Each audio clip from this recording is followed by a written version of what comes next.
Hello and welcome back. I wanted to share with you today some ideas for developing a child's early speech sounds. Some of the youngest children that come to me for speech and language therapy need help to master some of the early building blocks of words. Some of their early sounds haven't yet developed. And within therapy sessions, families and I work together to find fun, creative, playful ways to encourage a child to master some of these early sounds. And something I've come across a lot recently is those children who need help to master some of the sounds we make with our lips, like p, b and And so we have been playing around with a variety of toys and everyday activities to encourage children to master these early sounds. And I wanted to share some of those with you today because sharing is caring. So let's get going.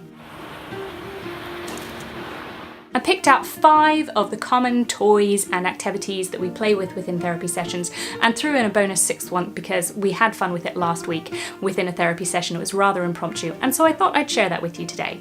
These are all activities and toys that we can play with in a variety of ways, but when we're working on those early lip sounds, those p, b, sounds, then this is how we play with those. So let's start with the classic bubbles. The bubbles are a really motivating one and we can practice saying more and all of that kind of thing.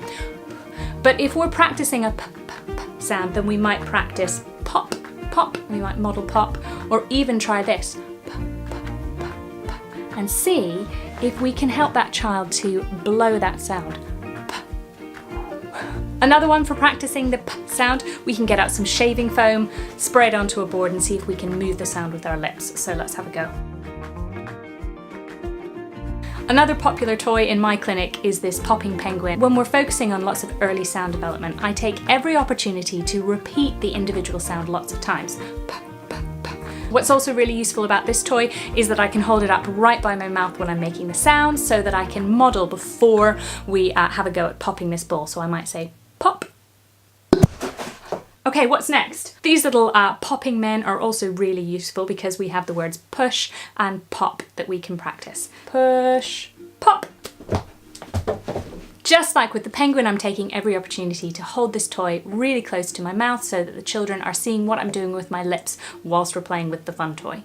Another popular game with a toy found in my local toy store is this stretchy flamingo. So again, this time we have the opportunity to practice pull, pull, pop. Final bonus activity is a stack of paper. So we take turns to scrunch it up and then we'll say bin. When we're helping young children to develop some of these early sounds, it doesn't really matter the toys that we play with, but there are some common themes. It's really useful to focus on modelling the sound all on its own, as well as within some simple motivating words that children can have a go at. Pull, push, pop. Any opportunity you have to hold the toy up near your mouth is also really useful because you're encouraging your child to see what you're doing with your mouth to make that individual sound. With all of these activities, I'm avoiding the temptation to ask the child to copy me or to have a go, because if we create an activity that is naturally motivating and fun, then children will often have a go at these sounds spontaneously. And sometimes when I ask a child to copy me, it just falls flat. They don't want to have a go and they feel like they're put on the spot. With very young children, there's a real value to simply focusing on modelling, giving them lots of opportunities to hear those difficult sounds and to see how you make those sounds with your mouths. So there's just a few ideas for encouraging some of those early speech sounds and a few different ways that you can play around with it within everyday activities. Let me know, is there a particular sound that your child is learning at the moment? Perhaps we can make a video on it in the future. So do share your ideas, let me know your requests below.